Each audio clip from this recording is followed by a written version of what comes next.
Today, we're going to talk about something that most market watchers didn't even notice. We've had a lot of news lately, the latest GDP figures, inflation, Nvidia earnings, and that was just last week. It's easy for some things to fall between the cracks, but there's a message in the data, and that's something that's probably very easily overlooked. We're talking about durable goods and the M3 figures. Durable goods are items that are used for long periods of time, more than 3 years. Appliances, computers, cars, furniture.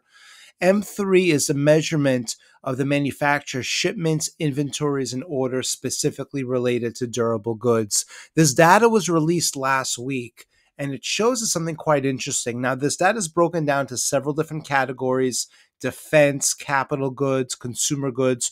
We're going to talk about two key areas: capital goods, which on a year over year basis up 3.8%, and motor vehicles and parts down 0.9%. And again, this reflects the data, the inventory, the shippings, that type of data specifically relating to capital goods and motor vehicles and parts. This comes from the factories.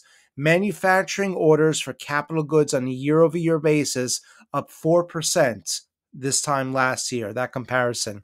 But notice, last month the number was a negative 29%. Before that, -8. Before that, -9. In fact, this is the first positive reading in the past 3 or 4 months. But that's not so important that we're up 4%. What's more important is that very big downturn we just came out of.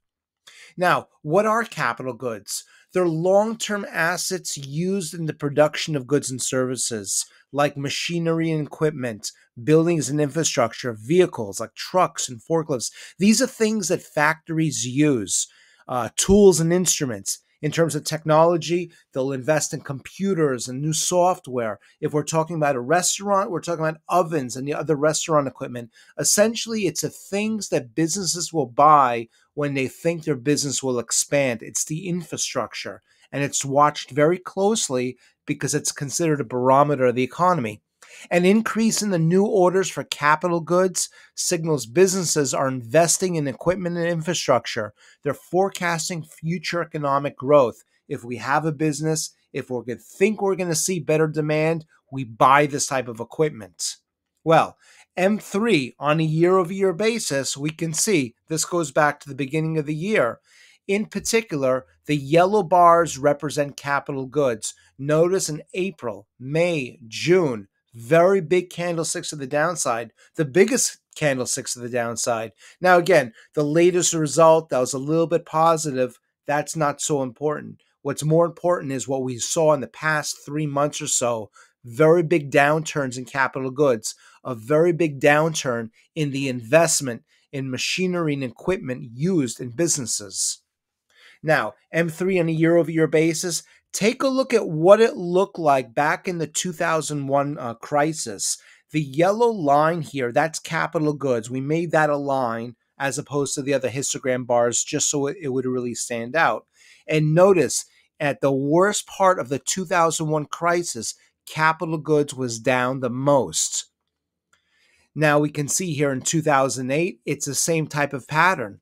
Capital goods, again, that's the yellow line, that was down the most. Essentially, when we're in recessionary periods, when we're in very difficult economic periods, the investment in capital goods suffers the most. We still have orders for machinery. We still have orders for, cars and for, other things, durable goods, for example. But the capital goods, the investment in businesses, it's almost as if the businesses have the best read on the economy for good reason. Now, take a look at 2001. This is something else I think you're going to find very interesting. Motor vehicles, these are the orders, the shipments, and the deliveries. This here is shown in the red histogram bars. In 2001, notice how those bars went down the most. Then we go to 2008. In this case, the blue bars, that's motor vehicles. That also went down the most. The lesson, the takeaway from this is that during recessionary periods, there's a lot of different types of inventory measurements that we can watch, a lot of output from the factory data. But for some reason, capital goods, the equipment that we invest in, when our own small business, when you think it's going to do well, and also motor vehicles. That seems to be most reactive to economic conditions. Well, fast forward to present tense. Where are we now? Manufacturing orders for motor vehicles and parts on a year-over-year basis, down 0.9%. It's the first negative reading in quite a while, about 4 or 5 months. And I think that's pretty significant because we've seen, under the anticipation eventually in September we're going to get lower interest rates, we tend to see a pop in the housing data because it's interest rate sensitive. But motor vehicles, not that, it's not acting that way, so to speak. Now, this all brings us back to an overwhelming topic that we've been talking about for the past couple weeks, and I think it's going to become more and more timely. Why does it feel like we're in a recession, even though we're not? We look at the GDP. A recession is 2 consecutive quarters of negative GDP. We're not there. Inflation's cooling, but it's not crashing. So why does it feel like a recession? Surveys show that most of us actually feel like it's a recession right now. Well, we put together a number of items, a number of studies in our Substack free newsletter. This one in particular, we talk about why it feels like we're in a recession, even though we're not. Now, by the way, we took a poll. We took several polls, actually, to all of you voting when you think the recession will begin.